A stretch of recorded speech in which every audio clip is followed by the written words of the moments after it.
बोडो साहित्य सभा के 61वें वार्षिक सम्मेलन में प्रमुख रूप से उपस्थित असम के राज्यपाल प्रोफेसर जगदीश मुखी जी, असम के मुख्यमंत्री डॉक्टर हिमंत बिश्व शर्मा जी, सिक्किम के मुख्यमंत्री श्री प्रेम सिंह तमंग जी, मेघालय के मुख्यमंत्री श्री कॉनराड संगमा जी, विधानसभा के अध्यक्ष श्री विश्वजीत दैमारी जी, असम के कैबिनेट मिनिस्टर श्री यूजी ब्रह्मा जी, राज्यसभा सांसद श्री रवंगवरा नारजारी जी, बोडोलैंड टेरिटोरियल काउंसिल के chief executive member Shri Pramod Boro जी,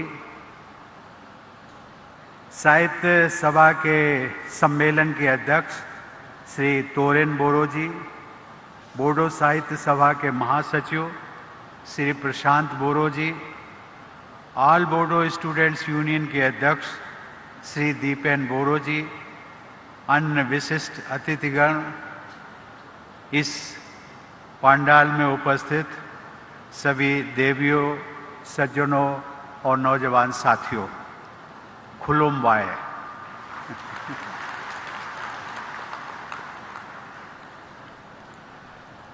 बोडो भाषा, साहित्य तथा संस्कृति के गौरव को बढ़ाने के लिए मैं आप सबकी सराहना करना चाहता हूं। मुझे इस समारोह में शामिल होकर के बहुत प्रसन्नता हो रही है। इस सम्मेलन के सभी आयोजकों को मैं हार्दिक बधाई देता हूं।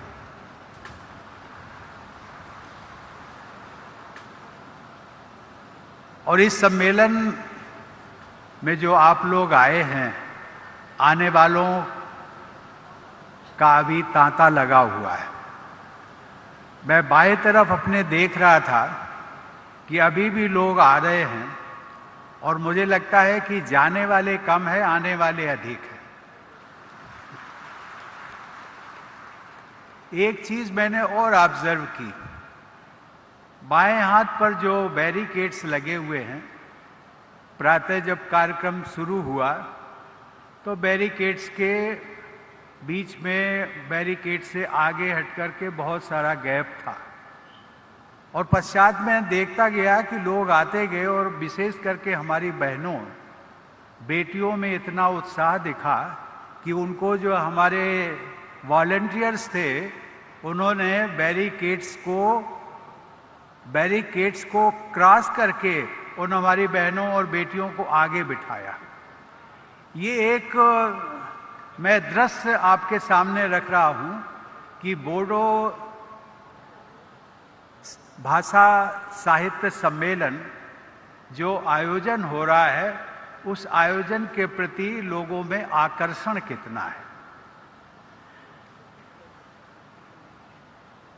देवियों और सज्जनों,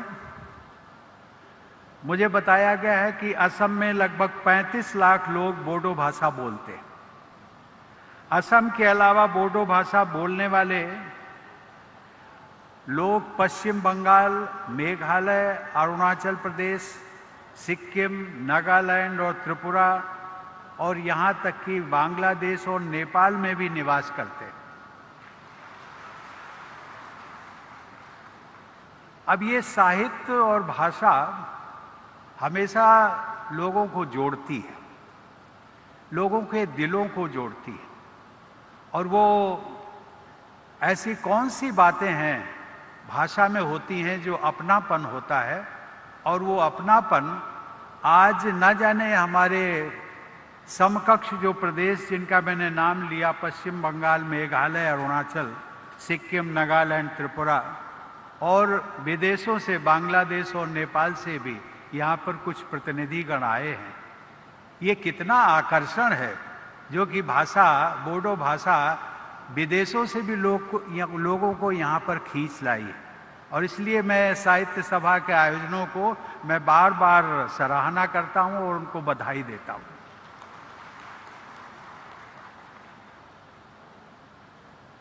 आप सब लोगों ने देखा मुझे भी देखकर प्रसन्नता हुई कि सिक्किम तथा मेघालय के मुख्यमंत्री भी इस समारोह में उपस्थित हैं। मेघालय के मुख्यमंत्री संगमा जी का उद्बोधन भी हम सब लोगों ने सुना और सिक्किम के मुख्यमंत्री प्रेम सिंह तमांग जी से मैं पूछ रहा था कि आप क्यों नहीं बोल रहे, तो उन्होंने कहा नहीं, ये कार्यक्रम तो अभी चलने वाला है और मैं बोलूँगा। मैंने कहा बहुत अच्छा है, क्योंकि मेरे समक्ष आप बोलते तो समय सीमा रहती और जब मैं चला जाऊंगा तो आप खुल करके बोलिएगा। ये भी मुझे प्रसन्नता की बात है कि जैसा मैंने अभी उल्लेख किया कि बांग्लादेश और नेपाल के बोडो भाषी प्रतिनिधि भी यहाँ उपस्थित हैं। मित्रों, इसी वर्ष मुझे बताया गया कि जनवरी में तामुलपुर जिले का गठन हुआ है। मैं तामुलपुर जिले के उज्जवल भविष्य के लिए मैं यहाँ पर उपस्थित इस जिले के सभी निवासियों को अपनी हार्दिक शुभकामनाएं देता हूँ। केंद्र सरकार और पूर्वोत्तर के राज्यों की सरकारों के मिले जुले प्रयासों से इस क्षेत्र में सौहार्द और शांति का वातावरण और भी मजबूत होता जा रहा है। इस परिवर्तन के लिए मैं केंद्र सरकार, राज्य सरकार तथा बोडो क्षेत्र के सभी भाइयों और बहनों को बधाई देता हूँ। इस बदलाव में विकास कार्यों की महत्वपूर्ण भूमिका है। मुझे बताया गया है कि इस क्षेत्र में एक सेंट्रल इंस्टीट्यूट ऑफ टेक्नोलॉजी भी स्थापित है, जिसे विश्वविद्यालय का दर्जा प्राप्त है। कोकराझार में स्थित बोडोलैंड यूनिवर्सिटी, जिसके चांसलर राज्यपाल महोदय स्वयं हैं, तथा अनेक महाविद्यालयों और पॉलिटेक्निक्स में विद्यार्थीगण उच्च शिक्षा प्राप्त कर रहे हैं और अपने उज्जवल भविष्य की राह बना रहे हैं। इसके अलावा अनेक उच्च शिक्षण संस्थानों की भी स्थापना को मंजूरी दी गई है। यह प्रसन्नता की बात है कि इस सभा स्थल के क्षेत्र में एक मेडिकल कॉलेज भी स्थापित किया जाएगा। देवियों और सज्जनों, असम के राज्यपाल प्रोफेसर जगदीश मुखी जी के मार्गदर्शन तथा मुख्यमंत्री डॉक्टर हिमंत विश्व शर्मा के नेतृत्व में असम की जनता के हित में अनेक कार्य किए जा रहे हैं। विकास तथा जन कल्याण के ऐसे कार्यों के लिए मैं राज्य सरकार की पूरी टीम की सराहना करता हूं। मुझे बताया गया है कि विधानसभा के अध्यक्ष श्री विश्वजीत दैमारी ने भी बोडो भाषा के प्रचार और प्रसार के लिए इस सम्मेलन के आयोजन में अपना महत्वपूर्ण योगदान दिया है। मैं श्री दैमारी जी को भी साधुवाद देता हूं। देवियों और सज्जनों, बोडो समाज के लोगों से मेरा पुराना रिश्ता रहा है। मेरे लिए बोडो संस्कृति और भाषा से संपर्क कोई नई बात नहीं है। मुझे याद है कि जब मैं राज्यसभा सांसद था, तब इस क्षेत्र के कई जनप्रतिनिधियों के साथ मेरा मिलना जुलना होता था। हम सब गर्म जोशी के साथ मिलते थे, बातचीत करते थे और बोडोलैंड के बारे में भी बात करते थे। उनमें से मेरे कुछ परिचित तो आज की सभा में भी उपस्थित हैं। उदाहरण के लिए यहाँ उपस्थित श्री यूजी ब्रह्मा। यूजी ब्रह्मा ने न केवल एक जनप्रतिनिधि और राज्यसभा सदस्य के रूप में, बल्कि असम सरकार में मंत्री के रूप में भी अपनी पहचान बनाई है, बल्कि वे साहित्य अकादमी पुरस्कार से भी सम्मानित किए जा चुके हैं। इसके अतिरिक्त लोकसभा में इस क्षेत्र का प्रतिनिधित्व करने वाले तत्कालीन उस समय एक सांसद हुआ करते थे, श्री एस.के. बासुमतारी। उनका भी मैं नाम आज लेना चाहूँगा। वो मेरे अच्छे मित्र थे और उनकी विशेषता ये थी कि जब हम लोग उनको नमस्ते कहते थे तो वो नमस्ते का उत्तर हमेशा जय बोडोलैंड बोलकर दिया करते थे।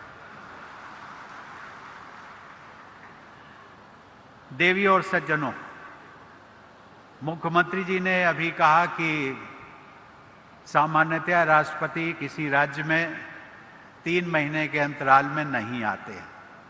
ये बात सच है।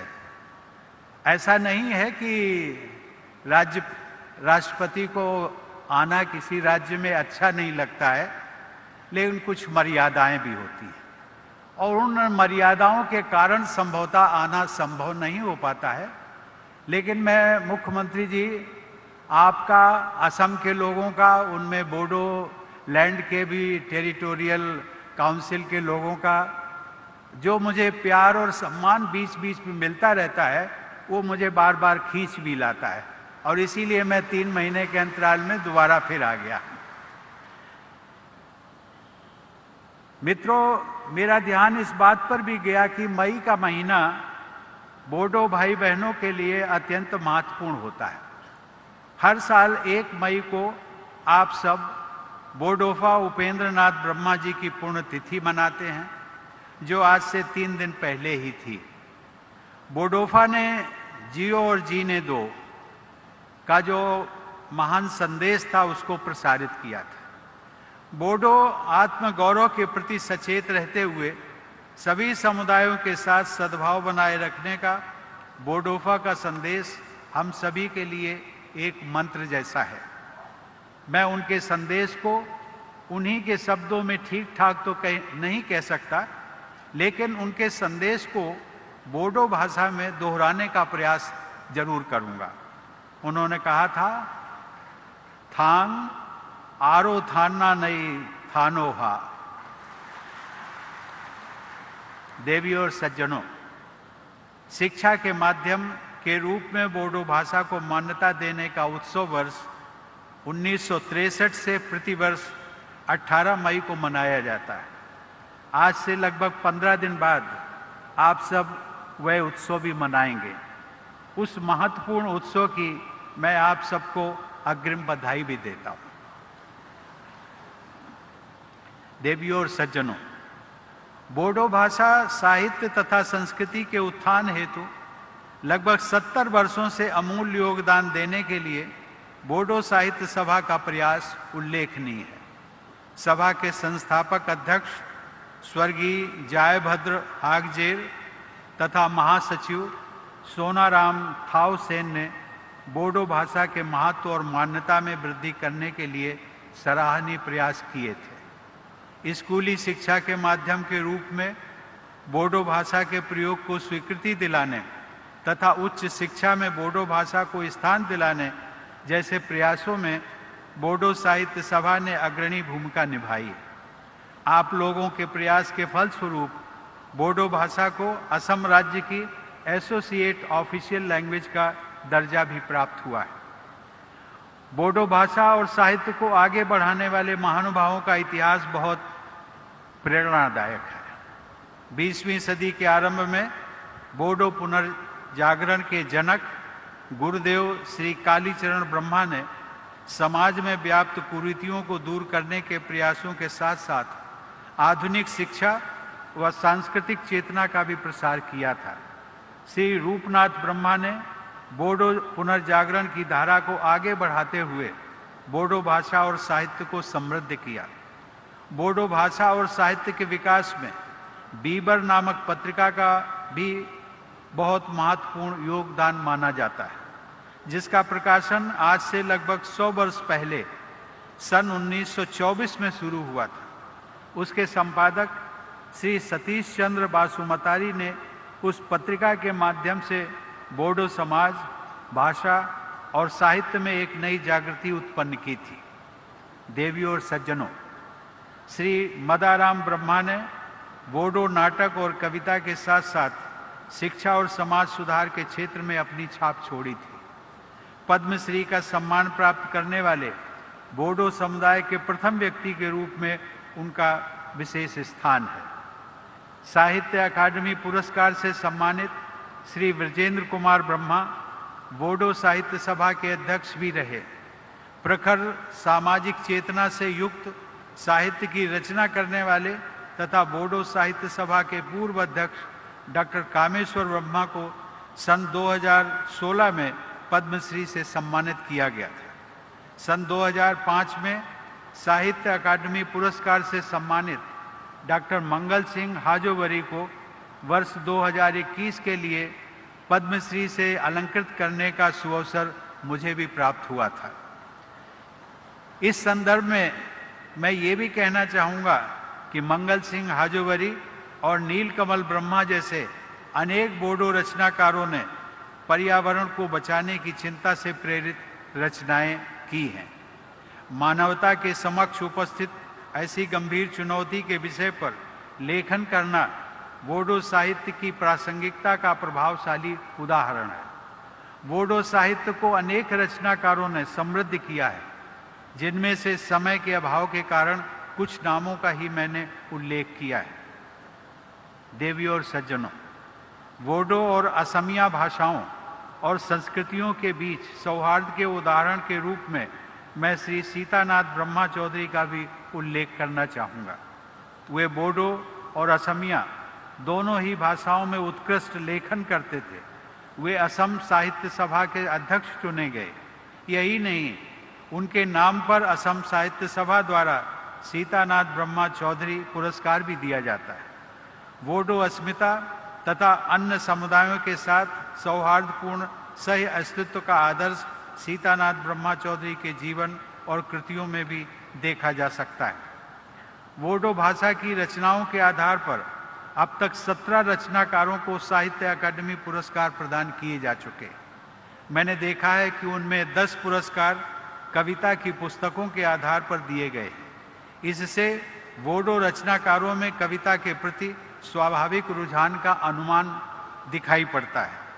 मुझे ये जानकर प्रसन्नता हुई कि अनेक महिलाएं बोडो साहित्य की विभिन्न विधाओं में साहित्य का सृजन कर रही हैं। लेकिन यह भी देखने में आया है कि मौलिक रचनाओं के लिए साहित्य अकादमी पुरस्कार प्राप्त करने वाले वरिष्ठ रचनाकारों में केवल 2 महिलाओं का ही नाम है। मैं चाहता हूं कि महिला रचनाकारों को राष्ट्रीय स्तर पर और अधिक मान्यता प्राप्त हो। मैं चाहूंगा कि बोडो साहित्य सभा द्वारा महिला रचनाकारों को प्रोत्साहित करने के लिए विशेष प्रयास किए जाएं। देवियों और सज्जनों, किसी भी साहित्य को जीवंत और प्रासंगिक बनाए रखने के लिए युवा पीढ़ी की भागीदारी अत्यंत महत्वपूर्ण होती है। अतः बोडो साहित्य सभा द्वारा युवा रचनाकारों को भी विशेष प्रोत्साहन दिया जाना चाहिए। देवियों और सज्जनों, बोडो भाषा को संविधान की 8वीं अनुसूची में शामिल करने हेतु संविधान संशोधन वर्ष 2003 में हुआ और उसकी घोषणा जनवरी 2004 में की गई। उस समय भारत रत्न श्रद्धेय श्री अटल बिहारी वाजपेयी जी देश के प्रधानमंत्री थे। कवि हृदय वाजपेयी जी के व्यक्तित्व में भाषा, साहित्य और संवेदना के प्रति अनुराग झलकता था। आज के इस महत्वपूर्ण अवसर के समारोह के अवसर पर मैं उनकी स्मृति को भी नमन करता हूँ। बोडो साहित्य सभा के उद्देश्यों और लक्ष्यों में मातृभाषा के जरिए शिक्षा प्रदान करने पर भी जोर दिया गया है। आपकी सभा का यह उद्देश्य राष्ट्रीय शिक्षा नीति 2020 में यह निहित मूलभूत सिद्धांतों के अनुरूप भी है। इस शिक्षा नीति में भी मातृभाषा को शिक्षा के माध्यम के रूप में अपनाए जाने की सिफारिश की गई है। मुझे यह जानकर प्रसन्नता हुई कि बोडो भाषा में अन्य भाषाओं की रचनाओं का अनुवाद बड़े उत्साह के साथ किया जा रहा है। यह किसी भी जीवंत साहित्यिक समुदाय की पहचान है।